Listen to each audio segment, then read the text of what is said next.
What would you do if your society was about to be changed forever? Hi, I go by Agent 8, and I'm going to tell you my story and what has happened to my society because of me.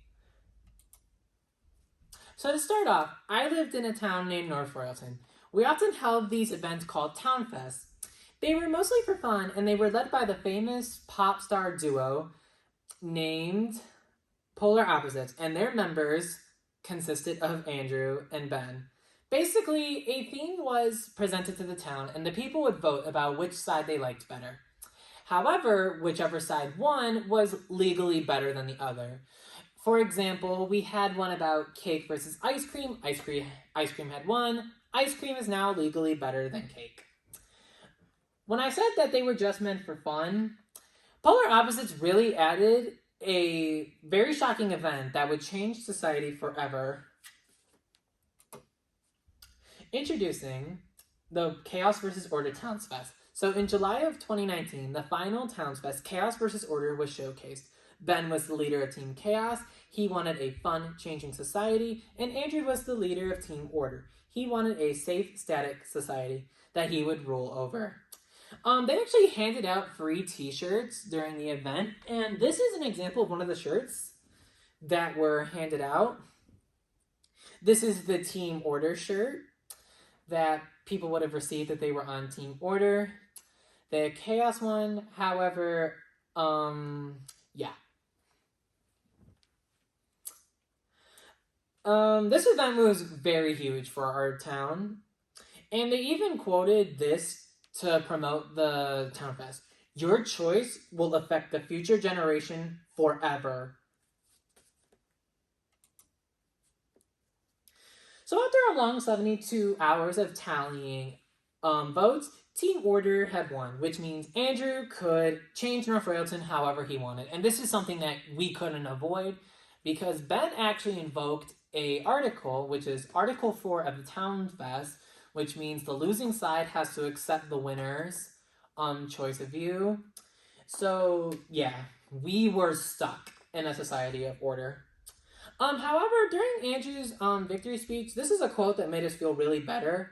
I will create a society where everyone can feel safe and secure, and I can protect the balance I found in my life. We were all upset, but we knew the town was in really great hands. But as time passed by, things really went south. After 1 month in the new era of order, around 10,000 people went missing, and that was just in a month. In one day, over 300 search parties were formed, but none of those people were found, which is really upsetting. Andrew tried to do everything he can, being the leader of our new society, but nothing was working. So one night before bed, I made a wish. I wish that the people who are missing will come back to us safe and sound. But sadly, not all wishes come true. So my journey begins with me waking up in an underground abandoned subway area. What the heck? This is too creepy for me. Standing right above me is someone named Ben. I try to introduce myself, but there's one thing. I don't have my memory! I don't even remember my name! So yeah, that was pretty bad. However, Ben is really nice and understanding, and he agrees to help me get my memory back. So we decide that teamwork will help us get back to North Royalton. I get up and I start exploring around this underground subway area and looking for means to escape. While me and Ben are exploring, we get near a dark tunnel, and we decide to go in it, and this terrifying noise just stops us, and it's very bone-chilling, and we don't know what to do. Although it is scary, we need to continue, because just standing there like chickens ain't gonna get us anywhere. We approach the near end of the tunnel. Our hearts are racing. We don't know what's gonna happen next. Are we gonna die? Are we gonna get attacked? Are we gonna escape? Sadly, none of those things are true. At the other side of the tunnel, we see a beacon of light which shines above a phone box.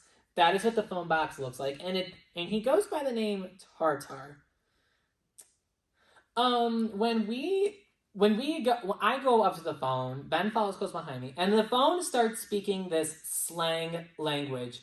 It's so ironic and so dumb for a piece of technology that is so advanced to be speaking slang.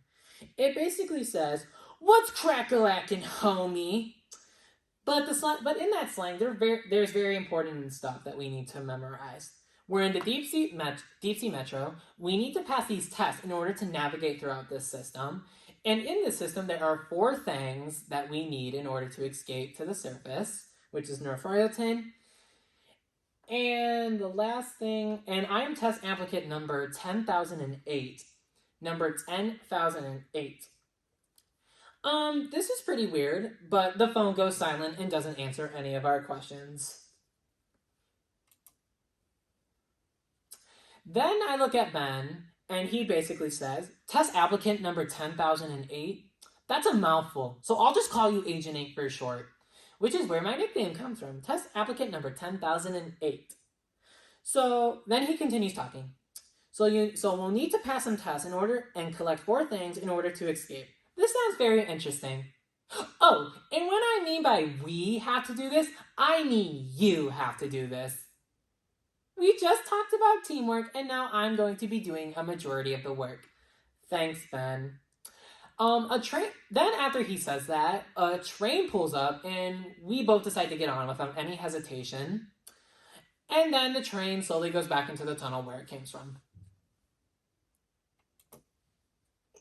While on the train, Ben and I talk a little bit to try to get to know each other a bit more and talk about what we're going to do. No, what I'm going to do to get us out of this situation. He then hands me this very strange headpiece, which I put on, and he reveals that he's going to be able to help me and give me tips throughout these tests, which is a really cool piece of technology. I will not lie. Then the train stops, and I realize that this is my first testing stop. So I get off the train, and it slowly pulls away. But there's something off about this area. While I'm making my way through this testing site, the area is like foggy, I can't see, it's very pitch black. I'm nervous and scared and frightened. And then I see this really strange figure wearing these really strange glasses. I then hear Ben shout through my earpiece, which makes me almost go deaf. "Another person!" "Wait, maybe you can try to make friends with them. Try to go talk to them." I guess the person didn't like hearing that because it immediately followed it up with destroy. And then it starts charging at me at like 1,000 miles per hour. So then the person comes near me and whack! I hit it, the person falls down, but they slowly disappear. And this is all getting really weird, as if it wasn't weird before.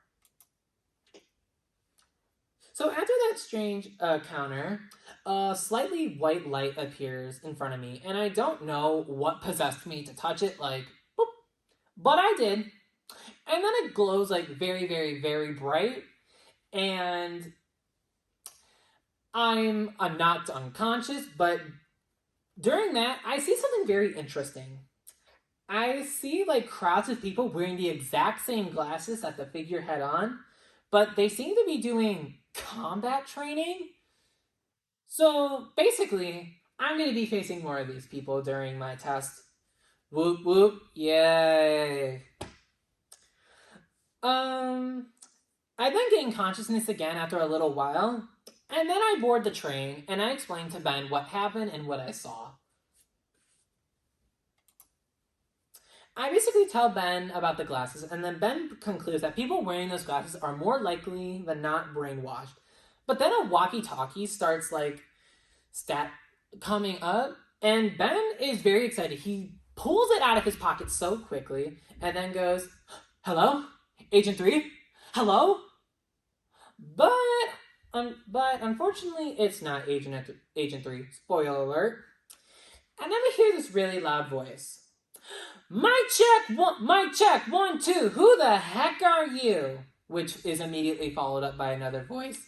Asher, didn't your mama ever teach you to respect others? Which is immediately followed up with, well, yes, but I didn't know that there would be another person at the other end, Connor.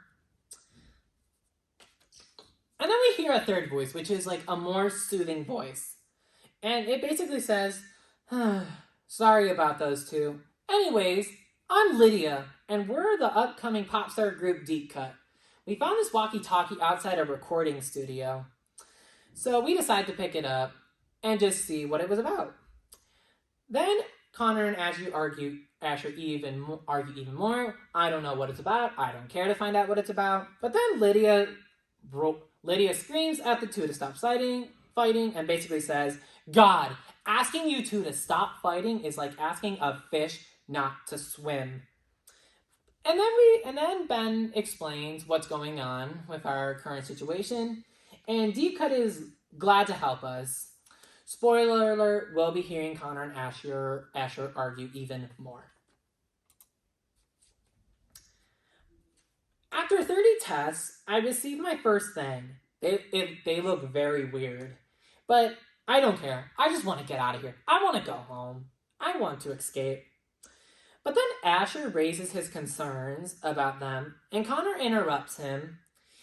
And guess what that leads to?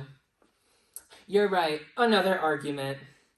God, I pity Lydia at this point. She has to put up with those two like all the time.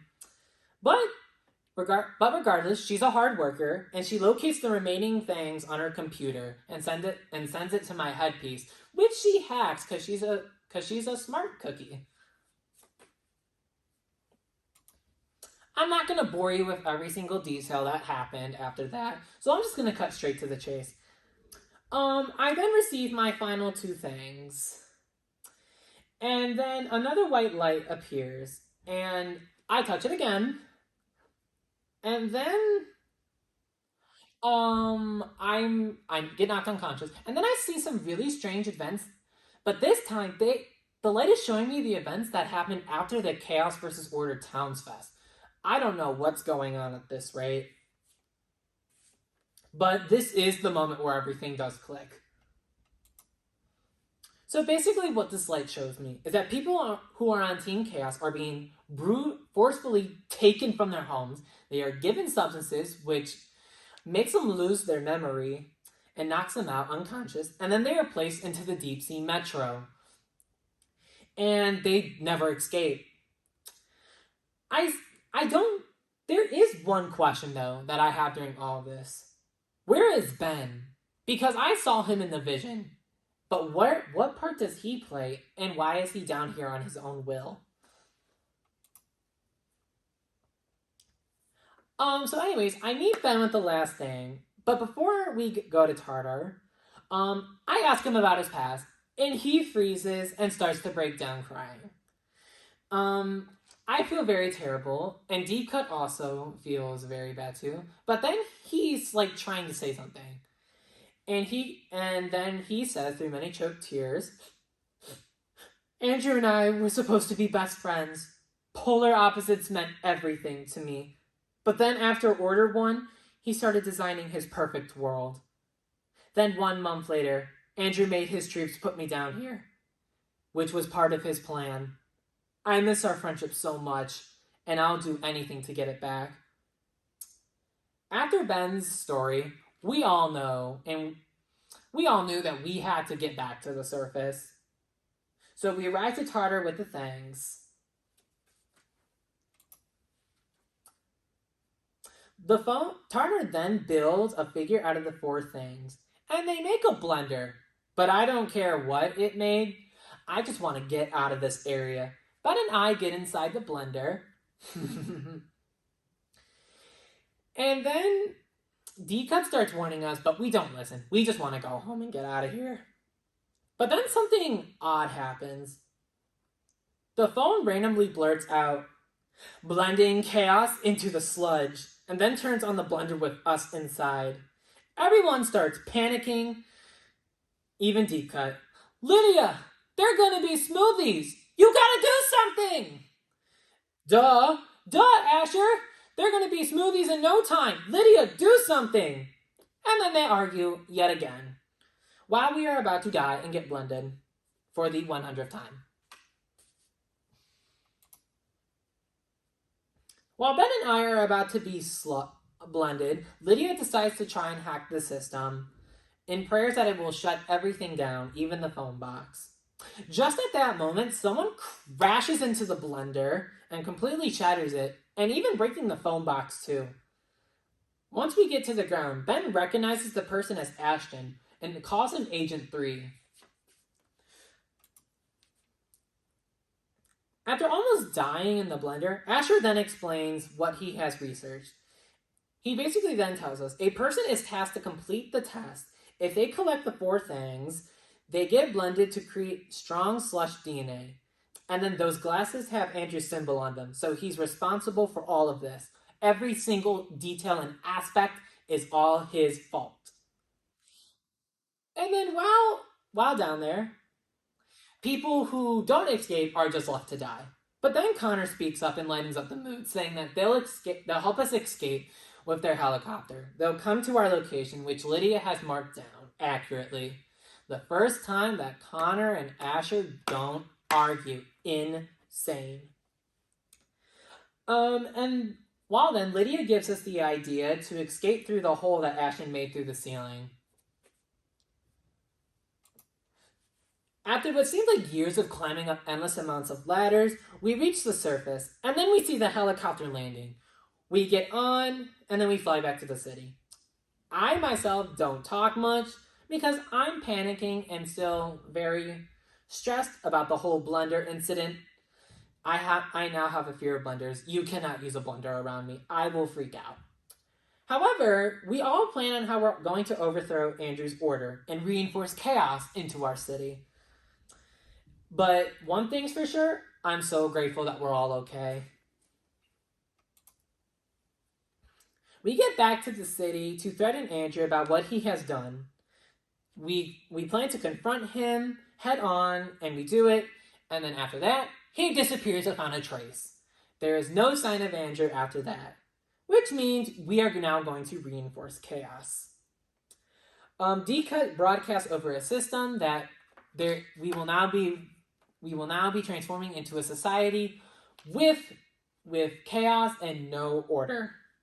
North Royalton is about to change forever. But however, North Royalton hosts a clap out for us where we all walk through mainly schools, towns, and also cafeterias. Sorry, couldn't think of the thing. And then North Royalton hosts like a fancy dinner for us, which then we will receive a small token of honor for what we have done to change society. Then our society changed its ways to a world of chaos, without order, and we all live happily ever after. However, the following year, 2020 happened, which a COVID-19 breakout occurred, which caused the town to quarantine, and this led to many and all public town fest events to get shut down, which led to many, many, many, many protests. Oh my god, I can't stress how many protests that there were. And then, however, Deep Cut thought it would be a great idea to host a town fest during quarantine, and this town fest was Connor versus Lydia versus Asher. Who would make the best leader? And then the town broke up into even more protests and arguments. So it's been 3 years since we restored chaos to North Royalton. And after chaos was restored, roughly 15 gangs now roam around that city. And nearly half the population has moved out due to how dangerous it is. I don't blame them. And but that's not including me. Our economy is now very, very, very poor. We have suffered a lot from the restoration of chaos, and there's just no order. We have lost North Royalton, and it makes me feel, would I have been better if I was blended with Ben? I think society would have been better off if I was just blended. So here's my lesson to you. Too much order leads to any discontent with the ruler and forced beliefs to keep control. However, too much chaos leads to people doing whatever they want, but also to people doing whatever they want that with things that are very harmful to others. And that's why I believe that a perfect balance between the two would be very beneficial for societies. Don't end up like my society. Thank you.